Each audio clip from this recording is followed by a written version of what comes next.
Hello दोस्तों, स्वागत है आप सभी का इंडियन इंस्टीट्यूट पर। तो हम संख्या पद्धति के इस क्रम में आज लेकर के आए हैं शेषफल प्रमेय पर आधारित कुछ प्रश्न। इन प्रश्नों में सबसे पहले इसके नेचर को जानते हैं कि किस तरह से ये प्रश्न आते हैं, फिर इस पर डिटेल में हम पढ़ेंगे। तो चलिए शुरू करते हैं आज का सेशन।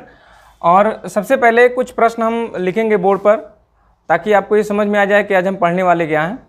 तो देखिए, जैसे कुछ प्रश्न इस तरह से आते हैं। उदाहरण के तौर पर ऐसे प्रश्न लिखे होते हैं और इसे हमें भाग करना होता है 14 से। ठीक है, तो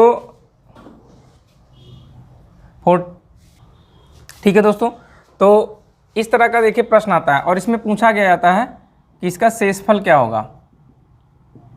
शेषफल पूछा जाता है आपसे कि अगर हम 14 से 15 की घात 16 को भाग करेंगे तो शेषफल कितना आएगा, ये आपसे पूछा जाता है प्रश्न में।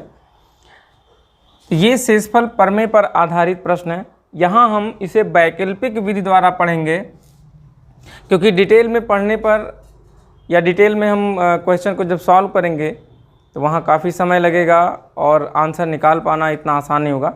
तो वैकल्पिक विधि को ही हम प्रयोग में लाएंगे। वैकल्पिक विधि से ही हम इसका सलूशन निकालेंगे और वो जल्दी से भी होगा, समय बचाएगा और आसान भी होगा। तो चलिए इसी तरह के प्रश्न हम हल करेंगे। कुछ ऐसे ही प्रश्न आज लेकर के आए हैं। तो आप वीडियो को अंत तक देखें और जो भी जैसा भी वीडियो लगे आप उसको कमेंट में लिखें। चलें दोस्तों, तो पहले हम केस फर्स्ट को लेते हैं, यानी पहले प्रकार का प्रश्न केस फर्स्ट में। जैसा कि अभी हमने एक एग्जाम्पल लिखा था,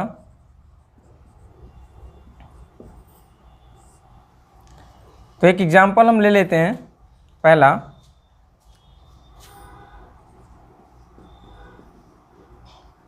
और इसको हम भाग करते हैं 24 से।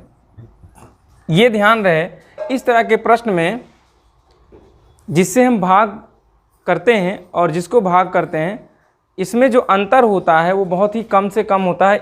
लगभग 1 के अंतर के बराबर होता है। देख सकते हैं आप यहाँ पर, ये 24 और ये 25 है, 1 के अंतर के बराबर होता है। अगर इसको हम डिटेल में हल करें तो 25 की घात 50 का क्या मतलब होता है कि 25 को हम 50 बार गुणे में लिखें, है ना। फिर उसको गुणा करें, फिर आप इसका पहाड़ा पढ़ेंगे 24 का, तो सोचिए ये कितना लंबा होगा, बहुत लंबा होगा।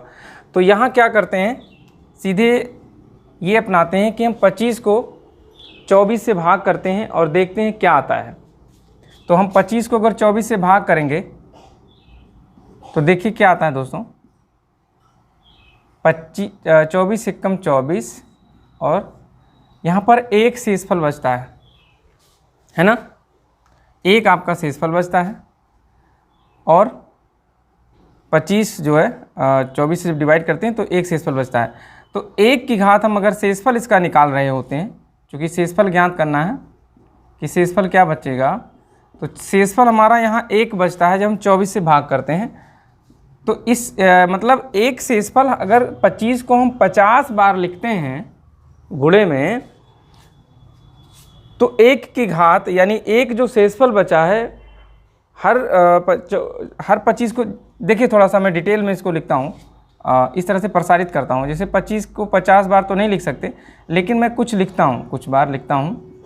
जैसे मान लीजिए हमने ऐसे लिखा, और अगर हम इन सभी 25 को 24 से भाग करते हैं, हर एक को, ठीक है, हर एक को अगर 24 से भाग करते हैं तो आपको शेषफल क्या मिलता है, शेषफल 1 ही मिलेगा। हर बार मिलेगा, नहीं मिलेगा, यहाँ भी 1, यहाँ भी 1, यहाँ भी 1 और यहाँ भी 1, यानी कि एक ही शेषफल आपको हर जगह मिलने वाला है।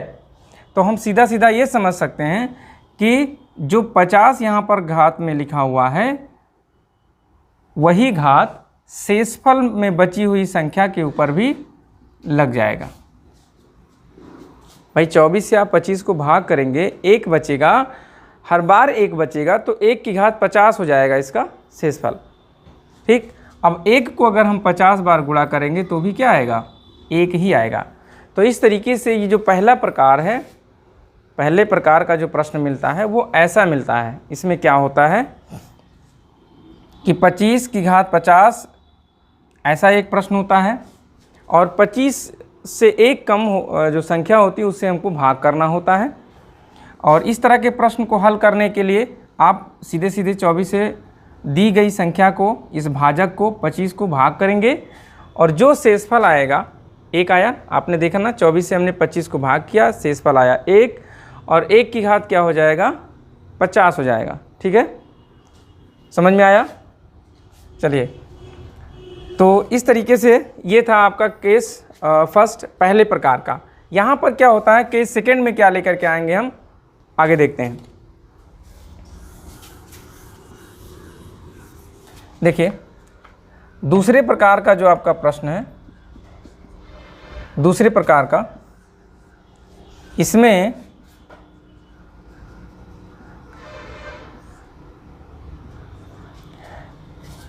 क्या होता है, ये चीज़ जो यहाँ भाजक और भाज्य थे, जो भाजक और भाज्य थे, यानी कि 24 और 25 में क्या था कि जिसको हम भाग कर रहे थे वो बड़ा था, और जिसका पहाड़ा पड़ रहे थे वो छोटा था। यहाँ पर उल्टा हो जाता है, यानी कि जो इस केस में वो क्या हो जाता है, कुछ ऐसा हो जाता है, कुछ ऐसा प्रश्न हो जाता है। नीचे की गिनती आप देख सकते हैं बड़ी हो जाती है यहाँ पर, और ऊपर की छोटी। ये प्रश्न इस नेचर का है।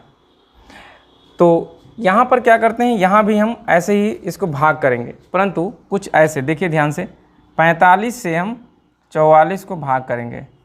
अब आप सोच रहे होंगे कि ये कैसे संभव है। बिल्कुल संभव है। 45 से करना 45। हमेशा भाग करते वक्त ये ज़रूरी नहीं है कि जो शेष आए वो धनात्मक ही आए, कभी कभी ऋणात्मक भी आता है। ऐसे कंडीशंस में ऋणात्मक शेष आता है। अब देखिए, चूँकि 44 छोटा है, 45 बड़ा है, तो यहाँ पर जो शेष बचेगा वो हम 45 से 44 को घटा करके लिखेंगे, इसलिए एक जो बचेगा वो ऋणात्मक होगा, माइनस में बचेगा एक, ऋणात्मक होगा एक। तो यहाँ पर शेषफल किस प्रकार से लिखा जाएगा वो देखिए आप।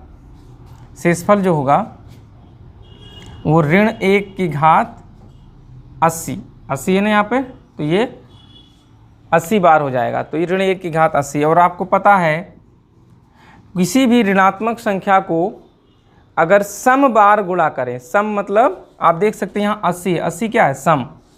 जैसे आप ध्यान से देखें, जैसे ऋण 1 है, ऋण 1 को ऋण 1 से गुणा करेंगे तो क्या हो जाएगा, ऋण और ऋण का गुणा धन, और 1 1 कम 1 हो जाएगा ना, 1 1 जा 1।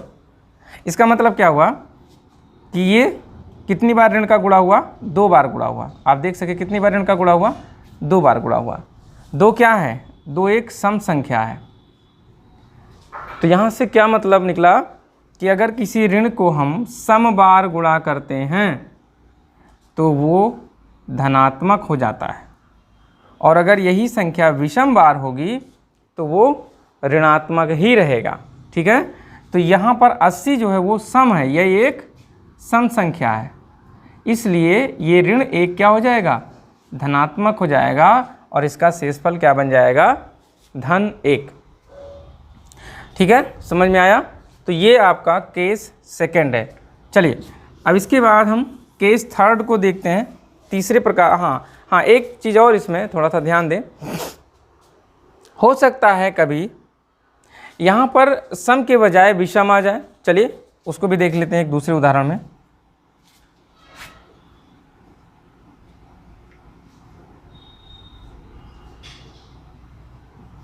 कुछ ऐसा लिख लेते हैं। यहाँ पर हम शेषफल देखते हैं क्या होगा। तो 27 से 26 को हम भाग करेंगे। 27 सेकंडम 27, और यहाँ पर ऋण 1 आपका क्या हो गया, शेष बच गया। तो शेषफल क्या हो जाएगा, ऋण 1 की घात कितनी, 35। ऋण 1 की घात 35 हो जाएगा। अब अगर ऋण 1 को हम 35 बार गुणा करें, है ना, तो एक उसका गुणा तो 1 ही आएगा, परंतु चिन्ह का मामला यहाँ है। तो जैसा कि अभी हमने बताया कि अगर ये सम है तो इसका ऋण जो होगा वो धन हो जाएगा। और अगर ये विषम है, ये चीज़ यहाँ देख सकते हैं विषम है, तो इसलिए क्या चिन्ह रहेगा ऋण, और 1 का गुणा 35 बार करने पर 1 ही आएगा। लेकिन शेषफल हमें धनात्मक बनाना होगा, ये तो ऋणात्मक शेषफल है। तो दोस्तों धनात्मक बनाने के लिए इस शेषफल का क्या करेंगे, तब क्या करेंगे, जो आपका भाजक होगा यानी कि 27, ये भाजक है, भाजक में से हम इसे क्या करेंगे, घटा देंगे इस शेषफल को, यानी 27 में से 1 को घटा देंगे और तब आपका ये 26 आंसर हो जाएगा। ठीक है, समझ में आया। जैसे कि आप बहुत सीधा सीधा समझिए, एक हम इधर क्वेश्चन आपको भाग करके दिखाते हैं, तो ये समझ में आएगा कि हम एक घटा कैसे दिए, क्यों घटा दिए, और ये पूरी ये चीज़ क्लियर हो जाएगा। चलिए देखिए,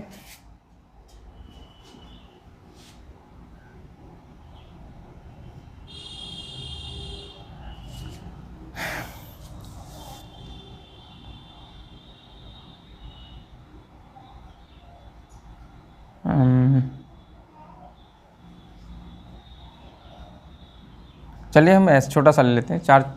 अब इसको 4 से भाग करते हैं, तो 4 चौक 16। अब इससे एक यहाँ पर शेषफल देखिए धनात्मक बच गया इसमें, है ना। इसे हमें ऋणात्मक बनाना है। चलिए इसे नहीं लेते हैं, तो एक काम करते हैं, यहाँ पर हम इसको कम करते हैं। हाँ अभी ठीक है, अभी ये -1 बचा, देखिए -1 बचा। अब आप खुद सोचिए, ये हमने क्या किया, 4 चौक 16 किया, तब ये -1 बचा ना। लेकिन अगर हमें शेषफल धनात्मक बनाना है तो हम क्या करेंगे दोस्तों, हम क्यों इसको 4 बार में लेकर जाएंगे, हम इसको 3 बार में नहीं पढ़ सकते हैं। 4 तियाँ 12, क्या बचा, अभी 3 बचा। तो अभी देखिए ये धनात्मक में शेषफल 3 आया और यहाँ ऋणात्मक में शेषफल कितना आया है, 1 आया है। अब अगर इस 4 में से 1 को घटाते हैं तो क्या आता है, तो धनात्मक में शेषफल तब भी 3 आता है। देख सकते हैं यहाँ पे, अगर इस 4 में से 1 हम घटा देते हैं तो क्या बचता है, 3। इसको धनात्मक बनाने के लिए इस तरीके की कंडीशन में, और यहाँ पर धनात्मक में हो गया 3 पहले से। कुल मिलाकर इतना समझिए कि ऋणात्मक क्यों आता है भाई। ऋणात्मक अगर शेषफल आ रहा है उसका क्या रीज़न है, उसका रीज़न यही है, उसका कारण यही है कि ये 1 इसमें कम है। अगर ये 15 के बजाय 16 होता तो यहाँ क्या शेषफल कुछ बचता नहीं, बचता, पूरा ये कट जाता। तो इसका मतलब यही हुआ कि जो ऋणात्मक शेष बचता है, इसका मतलब क्या कि इसमें 1 कम है। अब अच्छा, अगर धनात्मक शेषफल चाहिए तो कहने का मतलब क्या होगा कि इसमें इतना बढ़ाना पड़ेगा, कितना, 3, है ना। अगर 3 इसमें अतिरिक्त कर देंगे तो क्या हो जाएगा, जैसे यहाँ पे 4 है, अब यहाँ शेषफल अगर 3 कब बचेगा, जब इसको हम 3 बार में ले जाएंगे तभी तो 3 शेषफल बचेगा। और या फिर यहाँ पे हम 5 बढ़ा दें तब ये पूरा भाग हो जाएगा, है ना। तो कुल मिलाकर इतना सीधे से जानिए कि जब कभी शेषफल ज्ञात करते समय अगर शेषफल ऋणात्मक आ जाए तो उसको धनात्मक बनाने के लिए जो भाजक होगा, जिसे आप भाग कर रहे हैं, उसमें से ऋणात्मक शेषफल को घटा देंगे और जो आंसर आएगा वो शेषफल हो जाएगा आपका। ठीक है, चलिए दोस्तों, तो ये समझ में आया होगा आपको। ये केस सेकंड था, दूसरे प्रकार का ये प्रश्न था। अब आइए हम तीसरे प्रकार के प्रश्न की ओर चलते हैं, केस थर्ड की ओर। केस थर्ड में जो हमारा प्रश्न है वो थोड़ा इस जो अभी जो 2 नेचर का आपने देखा, इससे अलग टाइप का प्रश्न है। चलिए दोस्तों, तो हम एक एग्जाम्पल लेते हैं इसका। एग्जाम्पल में 2 की घात 96/7, ये हमने एक एग्जाम्पल लिया। देखिए यहाँ क्या होता है, जैसे हमने केस 1 में सवाल हल किया, केस 2 में सवाल हल किया, प्रश्न हल किया, दोनों में आपने क्या अंतर देखा, दोनों में बहुत ज़रा सा अंतर था। एक में भाज्य और जो भाजक लिए हमने, जिससे हमने भाग किया और जिसको भाग किया, उसमें 1 का अंतर था। एक में माइनस में आपका शेषफल आ रहा था, एक में प्लस में शेषफल आ रहा था, बस इतना सा अंतर था। यहाँ पर हम देखते हैं कि इसमें जो 7 लिखा है, जिससे हमें भाग करना है, और जिसको भाग करना वहाँ पर 2 लिखा है। क्या ये भाग संभव है, क्या हम इसे भाग कर सकते हैं? अगर हम भाग करके ऋणात्मक शेषफल ले भी आते हैं तो क्या ऋणात्मक में आए हुए शेषफल का घात 96 करने पर क्या हम इसको 96 बार गुणा कर सकते हैं? तो ये बहुत मुश्किल काम है, बहुत समय लेगा ये। तो मतलब ये है कि इस तरह के प्रश्न में जो खास चीज़ है वो ये ध्यान रखना है कि नीचे जो नंबर होगा जिससे हम भाग करेंगे, जिसका पहाड़ा पढ़ेंगे, और जिस संख्या को भाग करेंगे उन दोनों में जो अंतर है वो सिर्फ 1 का रह जाए, कुछ ऐसा आपको करना होगा। यहाँ 7 है और यहाँ 2 है, आप कुछ ऐसा करो केवल अंतर 1 का रह जाए। तो क्या करेंगे दोस्तों, आइए देखते हैं, इसको आगे सही करते हैं, सॉल्व करते हैं। भाई ऊपर 2 की घात 96 है, हम दो पर लिखी हुई घात से उस 2 को 2 दूनी 4 दूनी 8 दूनी 16 दूनी 32 ऐसा कोई चीज़ भी बना सकते हैं, लेकिन हमें सिर्फ क्या चाहिए, इससे 1 ज़्यादा या 1 कम। तो 1 ज़्यादा 8 होता है और 1 कम 6 होता है। 6 तो यहाँ से संभव नहीं है, 8 बना सकते हैं। तो चलिए हम क्या करते हैं, 2 को 8 बनाते हैं। तो दोस्तों 2 की घात अगर हम 3 लिख दें तो 8 हो जाएगा। घातांक के नियम से हम इसको क्या करेंगे, इसको तोड़ेंगे। 2 की घात 3 और पूरे की घात क्या हो जाएगा, 32। आप जानते हैं ना 32 तियाँ कितना होता है, ये इसमें कौन सा फार्मूला यूज किया गया, a की घात यम पूरे की घात यन, क्या हो जाता है ये a की घात यम गुणे यन यानी mn। ठीक, ओके। यानी कि अगर कोई ऐसा लिखा होता है, जैसे जो हमने ब्रेक किया इस तरह से लिखा होता है, एक आधार उसके ऊपर घात फिर पूरे के ऊपर घात, ऐसा होता है, तो क्या करते हैं इन दोनों का गुणा कर लेते हैं और कितना हो जाएगा 96। इसको हम ऐसा भी लिख सकते हैं। इसी आधार पर हमने 2 की घात 96 को ऐसा लिख लिया, बटे क्या है 7 है। अब 2 की घात 3 को हम 3 बार गुणा करते हैं। भाई 2 की घात 3 का मतलब क्या होता है, 2 गुणे 2 गुणे 2, तो कितना हो जाएगा 2 दूनी 4 4 दूनी 8। अब ये हो गया 8, अंदर का गुणा हो गया 8 और इसकी घात कितनी है 32 है, बटे 7। अब हम 7 से अगर भाग करते हैं 8 को तो क्या आता है, 1 आता है। तो यहाँ से शेषफल अगर हम निकालें तो क्या बनेगा, भाई 7 से भाग करेंगे 8 को, क्या आएगा 7 एकन्नम 7। आप देख सकते हैं 7 से भाग करिए इसको, 7 एकन्नम 7, तो शेषफल क्या आया 1, और 1 की घात क्या हो जाएगा 32। अब 1 को अगर 32 बार गुणा करते हो तो भी क्या आएगा 1 ही आएगा। तो इस तरीके से इस प्रकार के प्रश्नों को भी हम हल कर सकते हैं। ओके, तो मुझे लगता है ये समझ में आ गया होगा अच्छे से। इसी तरीके के प्रश्न में अभी देखिए यहाँ 1 की घात 32 आया। कुछ ऐसे प्रश्न भी मिलेंगे जहाँ पर ये 1 ऋणात्मक होगा और तब उसको बनाने के लिए, धनात्मक बनाने के लिए हम घटाएंगे। याद है आपको, जैसे अभी केस सेकंड में हमने पढ़ा था। तो आइए उसी तरीके का प्रश्न एक ले लेते हैं, इसी को हम सॉल्व करते हैं। बस हमें करना क्या होगा, यहाँ पर जो हमारी संख्या है 7, हम इसको 9 कर लेते हैं, 9 कर लेते हैं और देखिए हमारा ये प्रश्न उसी तरीके का बन जाएगा। अगर यहाँ 9 होगा तो हम 9 से भाग करेंगे दोस्तों, और 9 से जब भाग करेंगे, देखिए अगर इसे हम 9 से भाग करते हैं तो शेषफल क्या बचेगा, ऋण में बचेगा, ऋण 1 है ना। शेषफल क्या बचेगा, ऋण 1 बचेगा। और आप देख सकते हो ऋण 1 की घात कितना है, ये 32 है ना। तो चूंकि ये सम संख्या है इसलिए इसका आंसर क्या रहेगा, धनात्मक ही रहेगा, धन 1 ही रहेगा। अगर ये विषम होता, विषम होने पर क्या हो जाता, ये ऋण में आता और तब शेषफल क्या करते, 9 से घटा करके लिखते। ठीक, तो मुझे लगता है ये सब समझ में आ गया होगा। अब हम आगे बढ़ते हैं और अपने केस 4 को पढ़ते हैं, जो इसका एक बहुत ही बेहतरीन प्रकार है। इस तरह के भी प्रश्न पूछे जाते हैं। तो आइए हम इसके अगले खंड को पढ़ते हैं, केस 4 को देखते हैं। केस 4 में क्या है,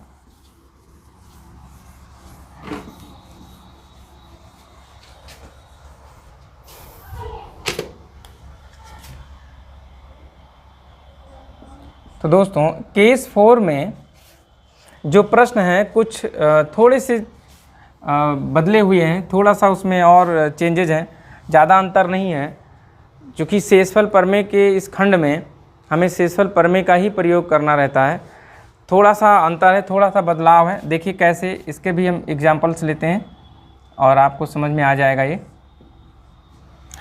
कुछ ऐसे प्रश्न जैसे देखिए, कुछ इस तरीके के प्रश्न होते हैं। आप कहेंगे कि ये तो अभी हम जस्ट पहले पढ़े हैं, लेकिन नहीं, थोड़ा सा यहाँ पे अंतर है, थोड़ा सा इसमें बदलाव है। अभी जो जस्ट पहले आपने पढ़ा था तो 2 की घात आपने 96 लिखा था और नीचे था 7, और यहाँ पर नीचे है 10। 7 एक अभाज्य संख्या है, परंतु 10 यहाँ पर ये भाज्य संख्या है। ठीक है, एक चीज़ तो ये। दूसरा ये कि यहाँ अगर हम 2 को प्रसारित करते तो 2 से 7 हमारा विभाज्य नहीं था, लेकिन यहाँ अगर हम प्रसारित करते हैं तो आप देख सकते हैं 2 से 10 विभाज्य हो जाएगा। तो इस तरीके का भी प्रश्न मिल सकता है। तो दोस्तों इसमें करते ये हैं कि हम देखते हैं कि ये 10 में जो 2 छिपा हुआ है उससे ये 2 कट जाएगा, विभाज्य हो जाएगा। इसलिए 2 अलग कर लेते हैं और 2 की घात 66 को अलग कर देते हैं और नीचे लिखते हैं 10। ठीक है दोस्तों, हमने इस 67 को, जो 2 की घात 67, इसका मतलब क्या है कि 2 67 बार है ना। तो 66 का बंडल, 66 को हमने मतलब 2 की घात 66 एक समूह उसका अलग लिख दिया और एक 2 हमने अलग कर लिया। अलग क्यों किया, उसकी वजह ये है कि इससे ये विभाज्य हो जाए। तो 2 एक का नम 2 और 2 पंचे 10। अब ये विभाज्य हो गया, कट गया। जो 5 आया, इस 5 से ये 2 नहीं कटेंगे अब, है ना, इसलिए इस 5 को ऐसे रहने देते हैं। ये एक अभाज्य संख्या है। चलिए, तो अब आपके पास जो शेष बचा वो क्या, 2 की घात 66/5, ये आपके पास शेष बचा हुआ है। ठीक है दोस्तों, अब हमें क्या करना है, हमें अब वही रूल प्रयोग करना है जो इसके पहले केस में हमने पढ़ा है। क्या पढ़ा था हमने कि यहाँ 5 है बच्चों और यहाँ पर 2 है, तो 2 को हम क्या करेंगे, ऐसा कुछ बनाएंगे कि 5 के नज़दीक हो जाए, यानी 1 का अंतर हो जाए सिर्फ उसमें। तो देख सकते हैं 2 की घात 66 है, तो क्या बन सकता है, 2 दूनी करेंगे तो 4 बनेगा, और एक बार 2 से गुणा करेंगे तो 8 बनेगा। और हमारे पास जो भाजक है वो 5 है, तो हमें 4, देखिए 4 अगर हम बनाते हैं तो ये इसमें और 5 में क्या है, 1 का केवल अंतर है, 1 का अंतर है। और अगर हम इस तीनों को गुणा कर लेते हैं तो ये 8 हो जाता है, और 8 और 5 में 3 का अंतर हो जाता है। तो मेरे लिए क्या सही होगा कि हम इसे 4 बनाएं, क्योंकि हमें 1 का अंतर चाहिए सिर्फ। तो 2 की घात में 2 लिख लेते हैं, है ना, और पूरे की घात 33। ठीक है दोस्तों, उसी तरीके से जैसे अभी हमने इसके पहले वाले केस में पढ़ा है, बटे में 5। फिर अब इस 2 की घात 2 को 2 बार गुणा करेंगे तो 2 दूनी 4 हो जाएगा, 4 की घात 33 बटे में 5। अब अगर हम 4 को 5 से भाग करते हैं तो 5 एकन्नम 5, ऋण में 1 शेष बचा। तो यानी कि इसका शेषफल क्या हो जाएगा, शेषफल हो जाएगा ऋण 1 की घात में 33। और अगर हम ऋण 1 को 33 बार गुणा करें दोस्तों, 33 एक विषम संख्या है, और अगर हम किसी ऋणात्मक संख्या को विषम बार गुणा करते हैं तो ऋण आता है उसमें, तो चिन्ह में तो ऋण आएगा। और 1 को कितने बार भी गुणा करो, यहाँ तो 33 ही है, वो 1 ही आएगा। तो शेषफल हमारा ऋणात्मक आ गया, लेकिन हमें इसे धनात्मक बनाना है। तो दोस्तों हमने किससे भाग किया था, किस गिनती से, हमने 5 से भाग किया था। तो धनात्मक बनाने के लिए 5 से इस 1 को घटा देंगे तो हमारा शेषफल क्या हो जाएगा, 4 हो जाएगा। तो इस तरीके से इसका ये आंसर हो जाएगा। ठीक है, तो मुझे लगता है कि ये भी आपको खंड अच्छे से समझ में आ गया होगा। फिर भी अगर कोई प्रॉब्लम है तो आप कमेंट बॉक्स में हमें लिखें। किसी भी तरीके के क्वेश्चन समझने में कोई दिक्कत हुई हो तो बताएं। चैनल को सब्सक्राइब करें, लाइक करें और शेयर करें। Thank you so much, keep watching.